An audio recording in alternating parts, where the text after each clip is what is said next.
Good evening and welcome. Let's start with the top story at this moment. Focus on Gujarat elections. The BJP has announced its first list of the candidates for the upcoming Gujarat polls. 160 of the 182 total candidates have been announced by the party this morning.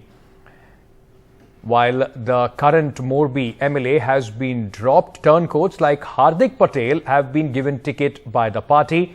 The BJP has been ruthless in its candidate selection ahead of the prestige battle of the Gujarat polls 2022. The deliberations went on till late last night. None other than the Prime Minister spearheading and giving his final stamp of approval for the first list of the BJP candidates for the Gujarat elections. The announcement this morning of 160 of 182 candidates by the BJP in Gujarat was packed with surprises. घाट लोडिया श्री भूपेंद्र भाई पटेल माननीय मुख्यमंत्री जी, जामनगर उत्तर Rivaba Ravindra Singh Jadeja. The impact of Morbi tragedy clearly visible as BJP dropped sitting MLA and Minister Brijesh Merja in favor of ex-MLA Kantilal Amrutia for his reported heroism during the bridge collapse incident.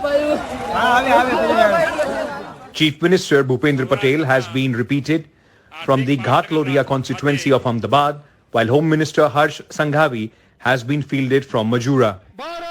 Not only Congress import Hardik Patel, who has been fielded from his home turf of Viramgram, several turncoats have been given the ticket by the BJP. One interesting name in the list is of Raviva Jadeja, wife of cricketer Ravindra Jadeja, who has got the ticket from North Jamnagar constituency. The cricketer was quick to congratulate his wife while expressing his gratitude to the Prime Minister on Twitter. मैं केंद्र का हमारा जो नेतृत्व संभाल रहे हैं हमारे माननीय प्रधानमंत्री मोदी जी, अमित शाह साहब, जेपी नड्डा साहब, साथ पर साथ गुजरात का जो नेतृत्व, गुजरात की जो कमान संभाल रहे हैं भूपेंद्र पटेल साहब, सीआर पाटिल साहब, इवन जामनगर का जो हमारा संगठन का नेतृत्व है, उनका मैं तहे दिल से आभार व्यक्त करती हूँ. In an attempt to cull the anti-incumbency, the party has replaced as many as 38 sitting MLAs and has also denied tickets to former Chief Minister Vijay Rupani and Deputy Chief Minister Nitin Patel. Sources have informed NDTV that the BJP will fight the election on the face of Prime Minister Modi. The strategy of the BJP, which has remained in power for the last 27 years in Gujarat, has been carefully crafted around the Prime Minister. The Prime Minister campaign will begin on November 17th and will last 7 to 8 days. Prime Minister campaign will cover 150 constituencies. BJP's Gujarat Chief Minister face will continue to be current Chief Minister Bhupendra Patel.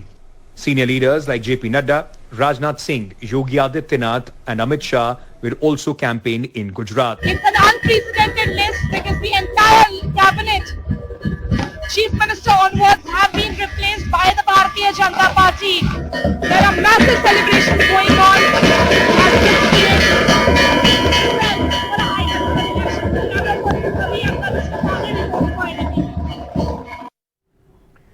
Now, the issue of unemployment in Gujarat, in fact, looms large for the Bharatiya Janata Party ahead of the elections. Aam Aadmi Party and the Congress have already made their poll plank and have been, in fact, promising employment and other things in their manifestos. Now, Gujarat model is in the question, while the BJP campaigns. Is the unemployment issue going to be a dampener? This poll season in Gujarat, unemployment too has become a talking point. While the new political entrant, the Aam Aadmi Party, and the existing opposition, the Congress, have spoken about it, unemployed and educated youth of the state feel that unemployment as a poll issue never gets the traction, and thus the problem persists. 24-year-old Mohammad Hassan completed his graduation in 2019, but today, as he works as a roadside vendor in Ahmedabad, he feels that no party thinks about students. College complete होने के बाद में job की कोई opportunity नहीं रही हम लोगों के लिए. मेरे कितने फ्रेंड है जो ग्रेजुएशन कंप्लीट है, एमबीए सब कंप्लीट है, बट जॉबलेस है. अभी मैं भी ये धंधा संभाल रहा हूँ रोड साइड पे. 400-500 रुपया दिन का मिल जाता है. Even PhD scholars are struggling to keep their families afloat. 30-year-old Shakuntala's father used up his savings to get her educated. But despite boasting of impressive educational credentials, all she has managed so far is a menial job that fetches her 4,000 rupees a month. BEd के बाद school में जाती थी और वहाँ पर मेरे गांव में 4,000 रुपये देते थे। मेरे लिए ये सैलरी मेरे लिए कम थी, इसलिए मैं जाना बंद कर दिया। मैंने 18-19 में कांस्टेबल और टाट 1 और टाट 2 की एग्जाम दी थी, लेकिन टेट 1 और टाट सभी पेपर लीकेज हो जाते हैं। पेपर लीक हो जाता है, पेपर होने से पहले ही लीक हो जाता है। हाँ। 28-year-old Prajapati from Gandhinagar has a similar story. A master's degree in history later, he has had to work as a laborer in a factory, a job that requires no major educational qualifications. Exam तो आते हैं बहुत सारे, लेकिन paper leak हो जाता है और बहुत टाइम हो जाता है। मान लो कि पहले टीचर का जो टेट की रिक्वायरमेंट होती है वो 5 साल पहले आया था, उसके बाद मैंने 3 साल मेहनत की, लेकिन एग्जाम तो आई नहीं, तो मजबूरी में मजदूरी का काम करने जाना पड़ता है। नहीं ऐसा मतलब कोई सुनता ही नहीं है, कोई भी सरकार हो। ऐसे वैसे तो 27 साल से मैं भाजपा को ही देख रहा हूँ, जब से बड़ा हुआ हूँ, कोई सरकार तो है नहीं। While the Gujarat government claims that the state has generated a high number of jobs for the youth, BJP's two big rivals in Gujarat, the Congress and the Aam Aadmi Party, have cornered the government for a lack of jobs and paper leaks in the state. While Gujarat may create a smokescreen of progress and development, the people left behind are the scheduled tribes, the women, the youth and the poor. Unemployment among the uneducated youth and the low educated youth is extremely high. But when asked about the implications of unemployment on Gujarat polls, BJP MP and youth leader Tejasvi Surya said that the results will tell. There is also unemployment in the state. How do you think that is going to play a role in the elections? Do you think unemployment or inflation is going to impact the polls in Gujarat? Wait for the results, you will know. Even Gujarat government's own figures say that at least 4 lakh educated youth are unemployed in the state. Now, definitely unemployment has become a burning topic for the opposition parties ahead of the elections. But keeping the politics aside, the educated unemployed youth remain to be the worst sufferers, because most of them forced to take up menial jobs, some working as laborers, some even working as roadside vendors, feel that in the state of Gujarat, elections are never fought on jobs and unemployment. And that's the reason most of the political parties take students for granted. With camera person Ravi in Ahmedabad, I'm Tanushree Pandey reporting for NDTV. Meanwhile, Rahul Gandhi's Bharat Jodo Yatra, which has just entered Maharashtra, saw the allies of the Congress party strengthening its hands. In fact, the NCP joined Rahul Gandhi's Bharat Jodo March in Maharashtra today. NCP leader Supriya Sule joined the Bharat Jodo Yatra with Rahul Gandhi. These are the visuals that you are seeing at this moment. In fact, the NCP has extended support to the Congress party's Bharat Jodo Yatra, to the Maharashtra leg of Bharat Jodo Yatra. Sharad Pawar, the party patriarch, was also expected to join but could not because of his ill health. Rahul Gandhi being joined on his Bharat Jodo Yatra in Maharashtra by NCP's Member of Parliament Supriya Sule, along with MLAs Jayant Patil and Jitendra Wad. The two parties, along with the Shiva Sena, were in power in the state till the Shiva Sena split a few months ago. On his fourth day here, Rahul Gandhi targeted the BJP-led central government for silencing the opposition in Parliament over sensitive issues such as border tensions with China and demonetization. Parliament में हम बात रखते हैं तो देखो क्या करते हैं, माइक ऑफ कर देते हैं। यहाँ पे तो कंट्रोल है माइक का, पार्लियामेंट हाउस में वहां पे ऐसे ही बंद हो जाता है 2 मिनट में। नोटबंदी की बात करो, mic off.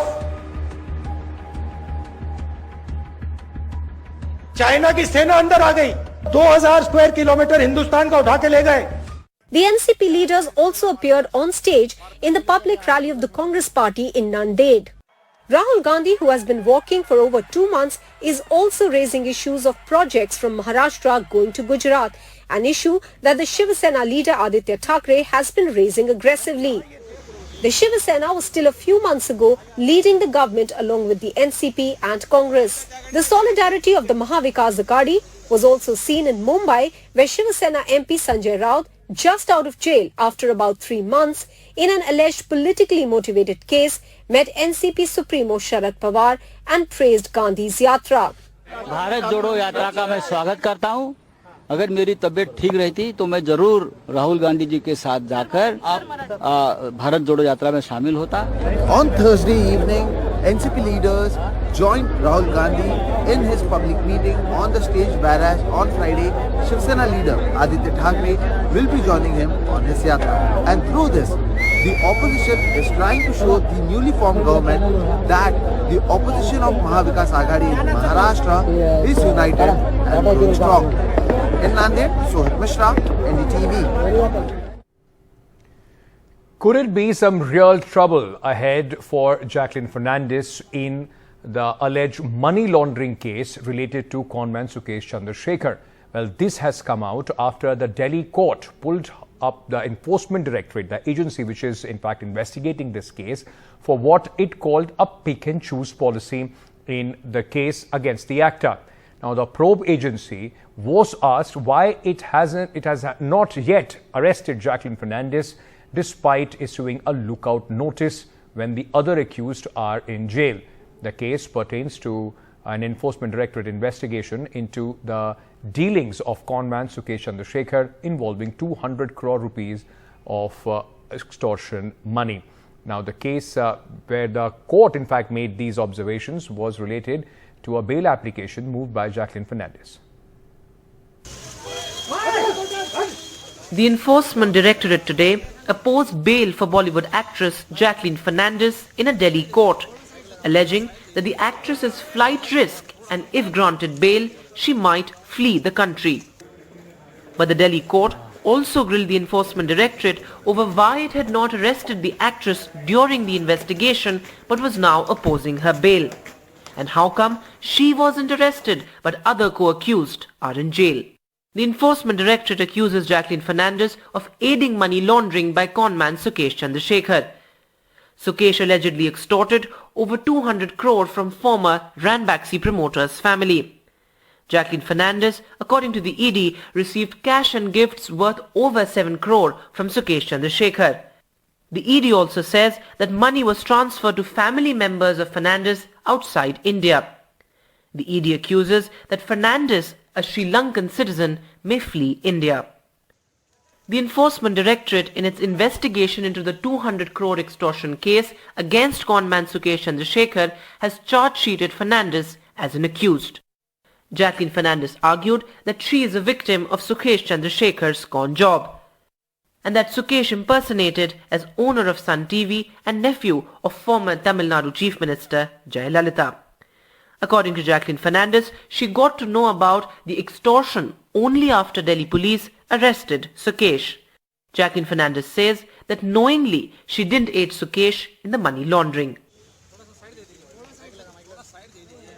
The Delhi court, which is trying Jacqueline Fernandez in the alleged money laundering case, will give its order on her bail plea on Friday.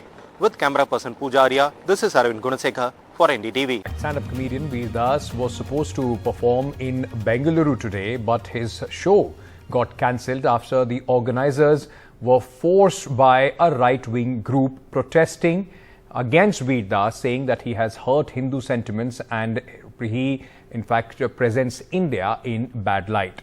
Well, once again, the joke is on us. And after this cancellation, Veer Das put out a tongue-in-cheek video to put forward his point.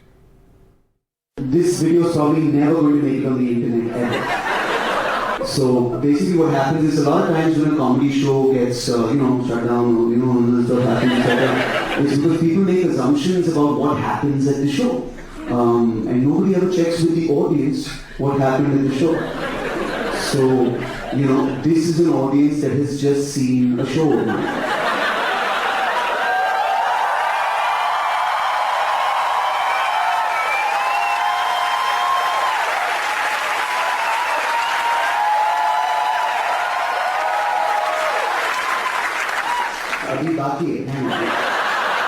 Alright, now, I just want to clarify, you can say yes or no together and you listen. I have not paid anybody to do this. None of these people are under the influence of anything.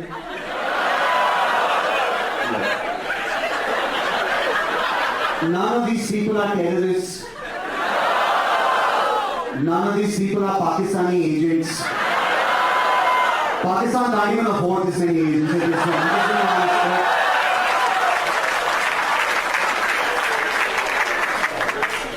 If you're a woman, please make some noise. If you're a man, please make some noise. Did we target any specific religion here tonight? No! Did we target any specific government or leader here tonight? No! Did this show defame India or make you feel ashamed to be an Indian? No! Did this show make you proud to be an Indian? Yes!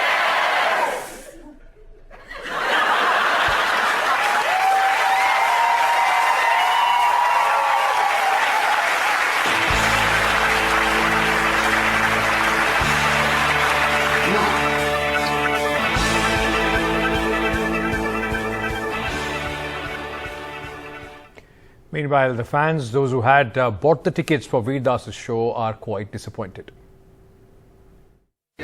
No, I'm still trying to figure it out. He said refund mil jayega, so I'm just like... How much did you pay for the ticket? We paid quite a bit, yeah. How much is it? It's just quite a bit. Let's just keep it at that. I mean, it was in the papers and I'm pretty sure it's about all of the comments that he'd made, allegedly.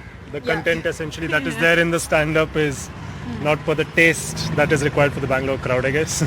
According to sources. I mean, it's honestly really sad. It's a comedy show out of all the things. Why would you want to cancel that? True. I mean, I mean, I guess it comes down to essentially how people perceive the freedom of speech here and how things are going to be taken by different parts of the community. So honestly, I have the privilege to not be so much affected by the thoughts and radical, movements or etc. For the lack of a better word, different agendas that are there. But at the end of the day, yeah, as a visitor, as a fan of Veer Das, and as the show being cancelled, it's just sad. We just came here with some hope to have a few laughs, have a good evening, and then move out for the weekend. Bangalore traffic. And Bangalore. How did you learn that it's cancelled? We got a mail from Book My Show and we saw it on Veer Das's Instagram. Instant story. Like, is it after you reached? Yeah. Sadly, we were on the way and we saw it.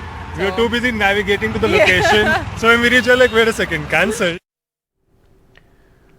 All right, a sad story coming in from Maldives capital Male. 9 Indians fear dead in a fire in the Maldivian capital. The Maldives officials have in fact informed that 10 bodies have been retrieved. The fire swept through the lodgings of foreign workers where 9 Indians were believed to be living. 9 Indian nationals and 1 Bangladeshi are among the dead. The Ministry of External Affairs in India has called the Maldives tragedy a tragic accident and are waiting to hear from the High Commissioner in the Maldives for more details as far as this tragedy is concerned. All right, now going across to United States, where former US President Donald Trump is being called or is being said to be extremely angry with the results of the midterm polls in United States.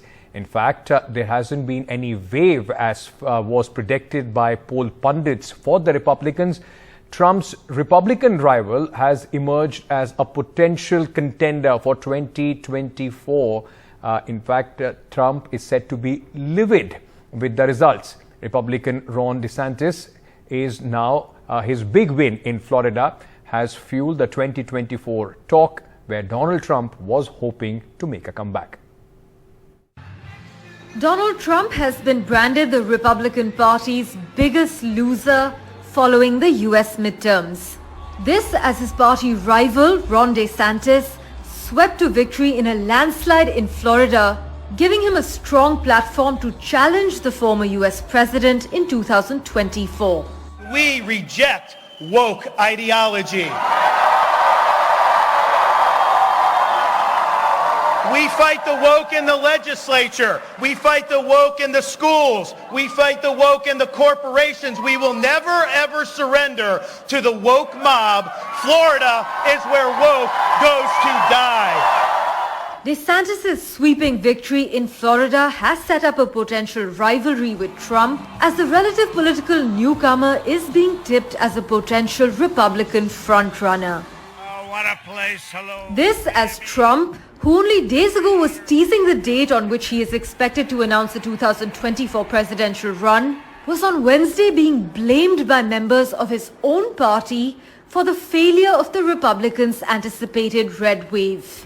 DeSantis' national ambitions will meet head-on with former US President Donald Trump, who is widely expected to announce the 2024 White House run in mid-November, if not sooner. Tension between the possible 2024 rivals are already rising. While Trump didn't invite DeSantis to a rally in Miami over the weekend, most directly, Trump chided DeSantis with a disparaging nickname, "This Sanctimonious." This is Parmeshwar Bava for NDTV.